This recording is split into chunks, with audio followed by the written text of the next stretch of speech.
Estimates for पाई। पाई का अलग अलग मान है।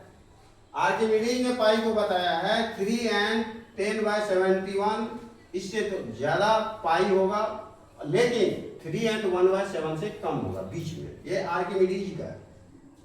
चोंगजी ने पाई का मान जो दिया है, ये गिवन मी 355/130 चोंगजी के अनुसार।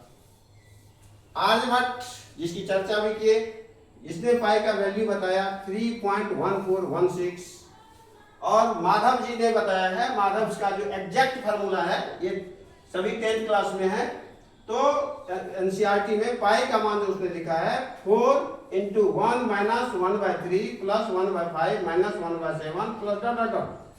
अब हम इसको देखेंगे, बाद में देखते हैं। और pi is an irrational number हम शुरू से जान रहे हैं, जबकि 3.14 रैशनल नंबर है, रैशनल नंबर है। 22/7 भी रैशनल नंबर है। अब माधव का इसमें बच्चे देखते नहीं है, अब गौर कीजिए क्या है।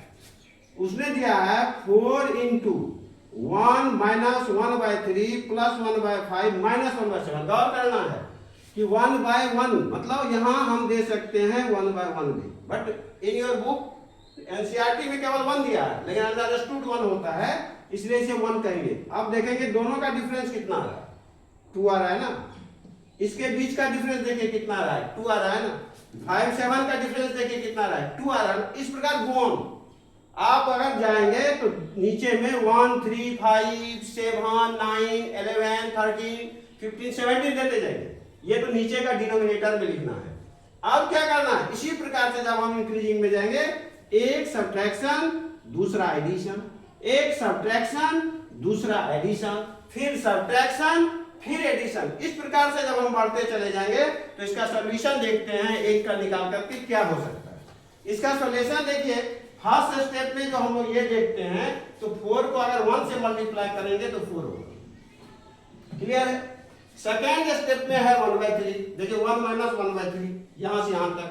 इसका जब हम वैल्यू लेते हैं तो 4 × हुआ, 3 × 1 = 3, 3 में से 1 सब्ट्रैक्ट किए 2 हुआ तो 2/3। इसको मल्टीप्लाई करेंगे 4 × 2 = 8/3 अगर करेंगे, अप्रॉक्स वैल्यू हो जाएगा 2.66।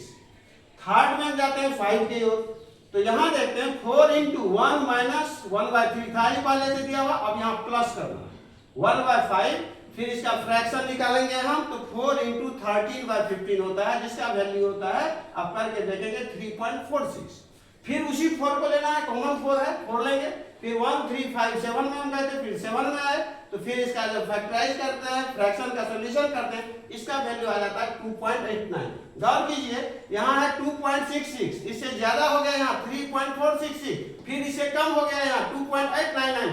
इस प्रकार से अगर हम हजारों लाखों पद तक अगर हम जाते हैं तो इसका अप्रॉक्स नियरेस्ट वैल्यू निकल के आता है 3.14159। इसे आप लोग जरूर पढ़ेंगे और इसे आप कभी भी एक्सप्लेन नहीं करते हैं आपको। आज मैंने एक्सप्लेन करके आपको बताया ये कहां से आया और ये दिया कौन है, तो माधव से एग्जैक्ट फार्मूला लर्न करेंगे। ये पूछा जा सकता है सीबीएसई में, मैट्रिक बोर्ड में इसको लिखने के लिए। Thank you.